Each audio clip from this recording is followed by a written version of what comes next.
friends, and welcome to Roaming Taste videos. Today we are making Victoria sponge cake.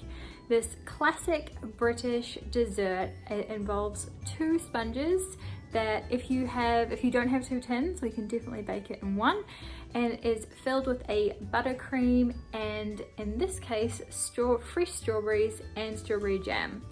I would love to know if you give this a go, so add a comment below, tag me on Instagram at Roaming Taste, subscribe for more videos like this, and do let me know in the comments below what recipes you'd like me to make.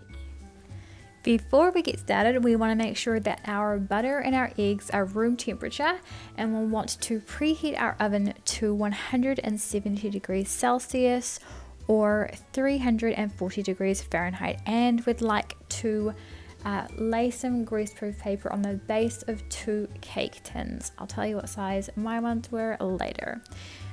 Now we want to make our sponge cakes. To begin, we'll place our butter, sugar and vanilla extract into a bowl and beat on around medium. Mine has a 9 speed, so I usually use around the 3 to 4 mark. And we'll want to beat for at least or approximately 3 minutes. We don't want to shorten this. I do recommend, because we do have a lot of beating in this recipe, that we don't rush it. So put some music on you like, or put a show on, and just stick with the process because you will be rewarded. The reason why we whip the butter and the sugar for so long is because we want to really ensure that we incorporate them well.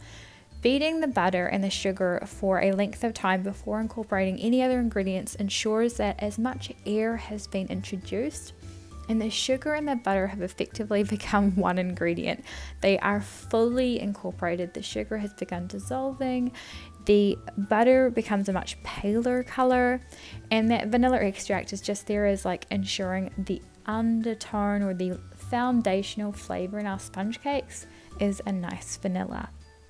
Then we want to begin adding in approximately 2 tablespoons. You might see me drop in 3 portions at points, and that is because it is quite hard to get 2 full level tablespoons of lightly beaten eggs into a tablespoon, but we make it work. And we'll want to incorporate each portion of eggs for approximately 30 seconds at least. We want to incorporate the eggs, which must be room temperature, into our butter in a slow way, because we want to make sure that we're not overwhelming the butter.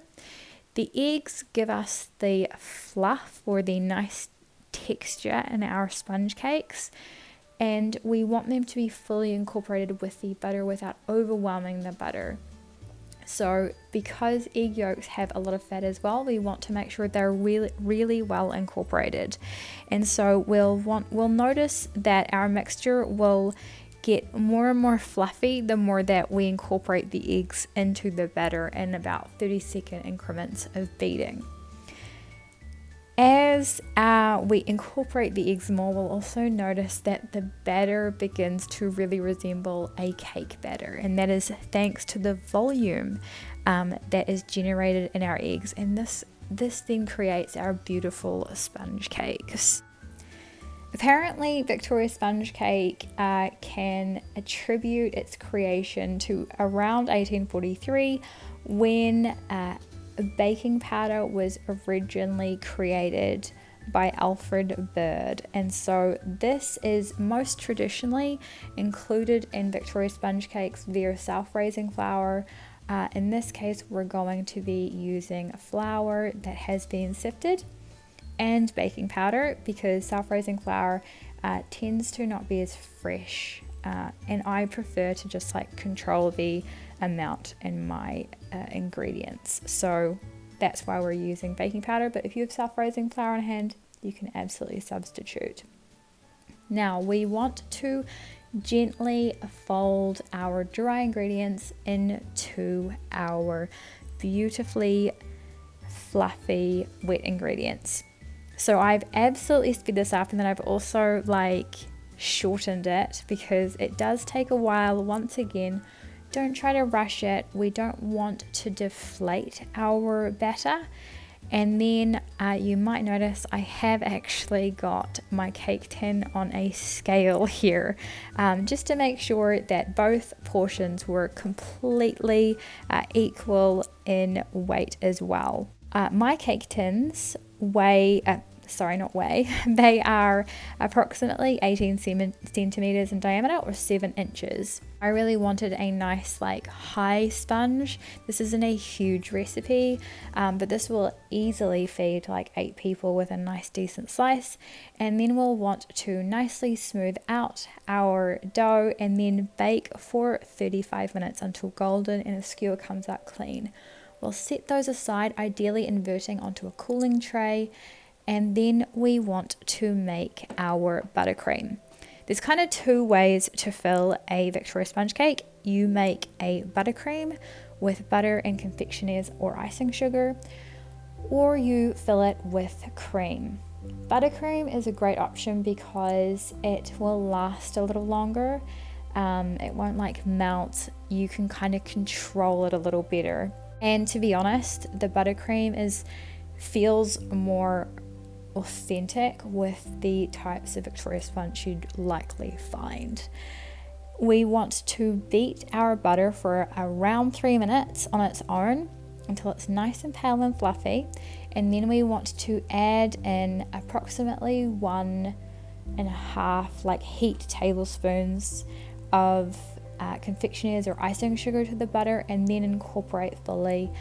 Doing this kind of in the same process as we did with incorporating the eggs, making sure that it's fully incorporated before we move on to the next ingredient. In this case, we're adding vanilla extract also to our buttercream to make sure that that vanilla flavor is really strong throughout. And we kind of have the choice once we've finished incorporating. We only need to incorporate this for approximately 30 seconds, really make sure it's thoroughly combined.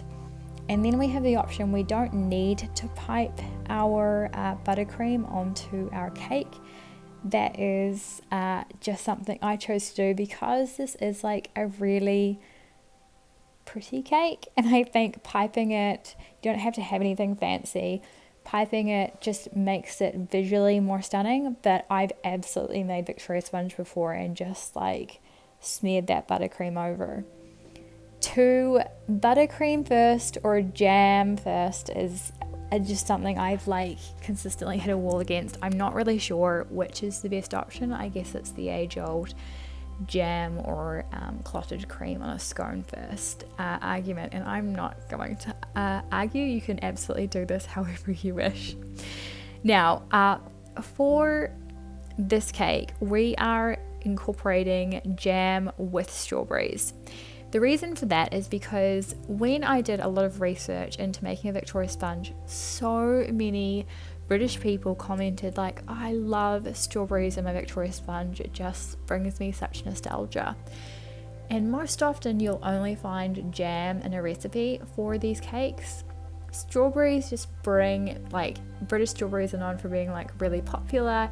The British love strawberries, and I think it just brings an elegance to this cake by using some fresh fruit. So place those strawberries on top of your buttercream, top with that final layer. Definitely add some sieved icing sugar to the top, and you do not need to top with strawberries. I just did this for the photos, but there we have it. I hope yours turns out as great as mine, and do let me know how you find this in the comments below.